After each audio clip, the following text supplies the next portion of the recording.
Good morning everyone. पिछली कक्षा में मैंने 2 बैलों की कथा पर प्रकाश डाला था।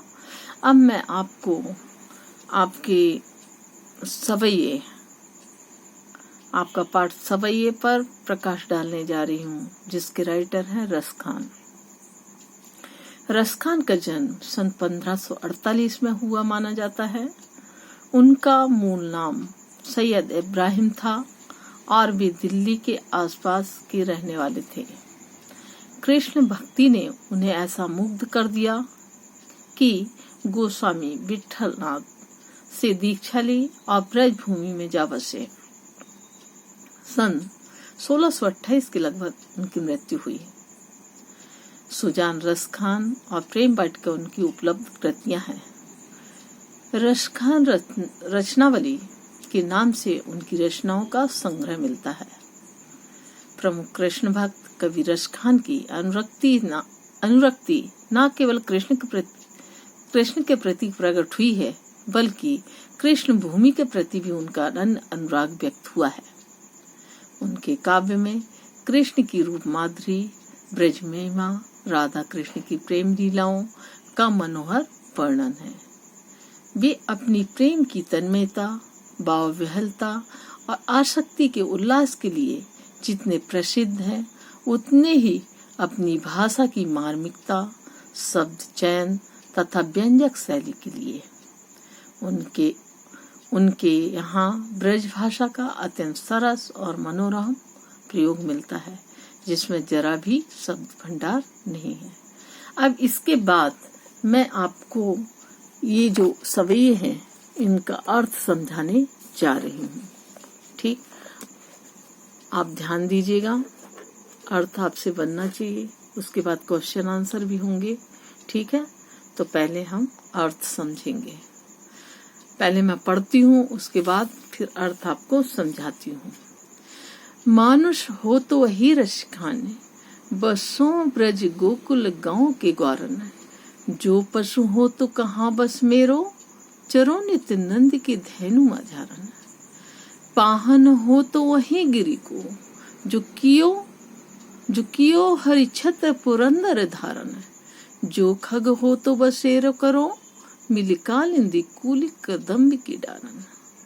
आप संदर्भ प्रसंग इसमें वैसे आता नहीं है, आपको इसमें से क्वेश्चन पूछे जाते हैं, इसलिए मैं अर्थ बता देती हूँ, है ना, जिससे अर्थ के माध्यम से अगर उसमें क्वेश्चन पूछे जाएंगे तो आपसे बनना चाहिए। अब इन पंक्तियों में रस खान क्या कर रहे हैं? रस खान कवि कहते हैं कि अगर मेरा पुनर्जन्म हो, अगर मैं जन्म लूं तो कहाँ लूं?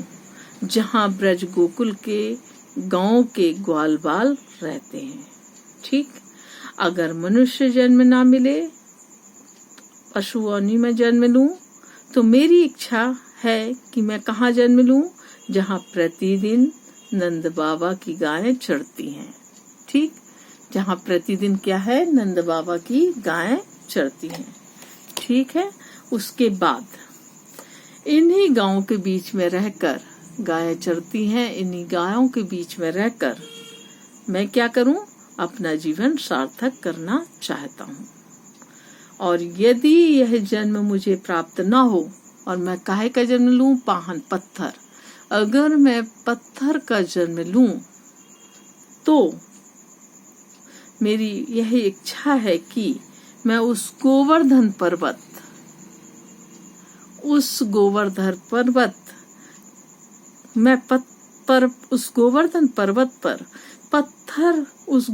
पर्वत का पत्थर बनूं, जिसे भगवान श्री कृष्ण ने इंद्र के कोप से रक्षा करने के लिए अपनी उंगली पर उठा लिया था। ठीक, पुरंदर धारण मतलब अपनी उंगली पर उठा लिया था। और अगर मैं पशु रूप में जन्म लूं, तो उस यमुना के तट पर स्थित कदम की डालों पर प्रतिदिन बसेरा करूं, जहां कदम की डाल पर कृष्ण बैठा करते थे, है ना। कदम की डाल पर कौन बैठता था? श्री कृष्ण बैठते थे। उस कदम की डाल पर मैं बसेरा करना चाहता हूँ। अब उसके बाद देखिए,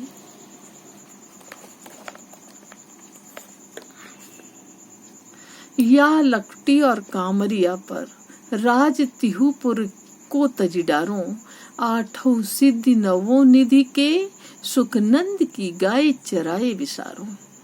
रस कान कबो इन आखने सो, ब्रज के बन बाग तड़ाग निहारों। कोटिक कोटिक एकल धौत के धाम, करील के कुंजन ऊपर वारों। अब इन पंक्तियों में क्या कहा गया है? इन पंक्तियों में कहा गया है कि द्वारका में रहते हुए उन्हें किसकी याद सताने लगती है? श्री कृष्ण की याद सताने लगती है। तब वो कहते हैं, तब वो व्याकुल हो उठते हैं और द्वारका में रहते हुए श्री कृष्ण को ब्रज की याद सताने लगती है। एक्चुअली क्या है कि द्वारका में रहते हुए श्री कृष्ण को काहे की याद सताने लगती है? ब्रज की याद सताने लगती है और वो व्याकुल हो जाते हैं। व्याकुल होते हैं तो रुक्मणी जी से कहते हैं, क्या कहते हैं? वो कहते हैं कि उस लाठी और कामरिया के लिए वो लकड़ी हाथ में लेते हैं और कामरी अपने कंधे पर डालते हैं। वह लकड़ी और कामरी के लिए तीनों लोग पृथ्वी, स्वर्ग और पाताल का राज्य त्याग करना चाहते हैं। तीनों लोगों का राज्य त्याग करना चाहते हैं। और आगे वो क्या कहते हैं कि नंद की गायों को चराने के लिए, नंद बाबा की गाय को चराने के लिए वो क्या करना चाहते? 8 सिद्धि और 9 निधियों का भी त्याग करना चाहते हैं। उस सुख 8 सिद्धि और 9 निधियों के सुख को भी त्याग करने के लिए तैयार हैं। ठीक है। उसके आगे और क्या कहते हैं कि वो कहते हैं कि जब मैंने अपनी इन आंखों में ब्रज के वन बाग और तालाबों को देखा है, अर्थात याद आई है, तब से मैं इतना आतुर हो गया हूँ कि करोड़ों सोने चांदी के महलों को ब्रज के करील मतलब कांटे भरे बगीचों, कुंजर बगीचों, है ना, और गलियों पर निछावर करना चाहता हूँ। मतलब सारी चीजें किस पर निछावर करना चाहता हूँ? वहाँ की प्रत्येक चीज पर सोने चांदी जैसे महलों को भी निछावर करना चाहता हूँ। ठीक है। उसके बाद मोर पखा सिर ऊपर धरी हूँ, गुंज की माल गले पहरूंगी, ओढ़ पीताम्बर ले लपटी, बन गोधन ग्वालन संग फिरूंगी।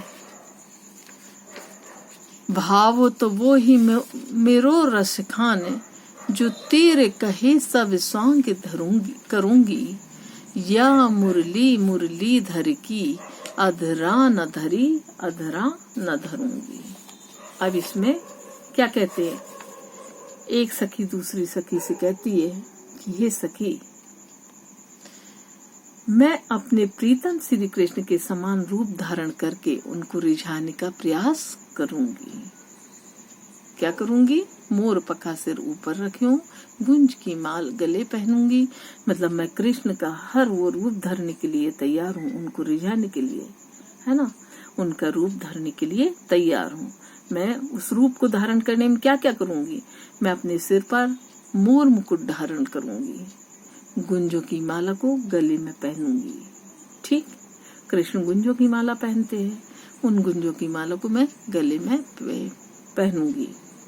पीले वस्त्र पहनकर, हाथ में लकड़ी लेकर ग्वाल वालों के साथ गायों को चराने जाऊंगी, है ना, ग्वाल वालों के साथ गाय को चराने जाऊंगी। उसके बाद क्या करूंगी? कहाँ ग्वाल वालों के साथ गाय को चराते चराते भटकूंगी, इधर से उधर भटकती फिरूंगी। आगे वो क्या कहती है? रसखान कवि आगे उनके बारे में कहते हैं कि गोपी अपनी सखी से कहती है कि कृष्ण को रिझाने के लिए मैं कृष्ण के समान वेशभूषा धारण करने में जरा भी संकोच नहीं करूंगी, है ना, लेकिन, है ना, मैं उनके समान हर रूप हर स्वांग रचाऊंगी। लेकिन ये जो मुरली है कृष्ण की, है ना, ये जो कृष्ण मुरली अपने ओठों से लगाए रहते हैं, लेकिन मैं उस मुरली को क्या करूंगी, उनके जो ओंठों से लगी हुई मुरली है, उस मुरली को अपने ओंठों पर कभी नहीं धरूंगी, उस मुरली को अपने ओंठों पर कभी नहीं रखूंगी। क्यों? क्योंकि वो मुरली को जो गोपियां हैं वो सौत मानती थी, क्योंकि वो मुरली को हमेशा कृष्ण अपने से लगाए रहते थे, गोपियों को अच्छा नहीं लगता था, गोपियां उससे चिढ़ती थी उस मुरली से। इसलिए वो बोली कि मैं सब कुछ तो करूंगी लेकिन उस मुरली को अपने ओंठों पर नहीं रखूंगी। ठीक है, उसके बाद वाला देखिए।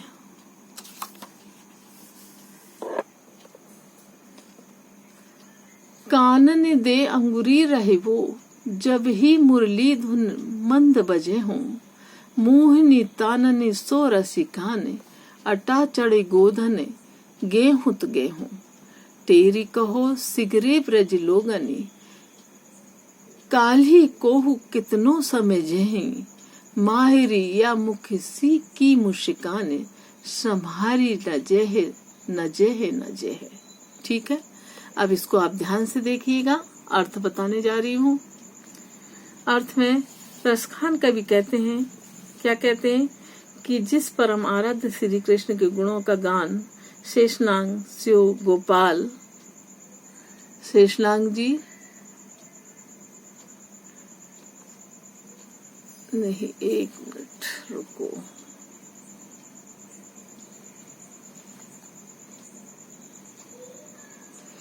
हाँ, कानन देव, कोई दूसरा रस निकल गया, एक मिनट, कानन दे, रुको एक मिनट, इसको देखना पड़ेगा, पलट गया है पेज।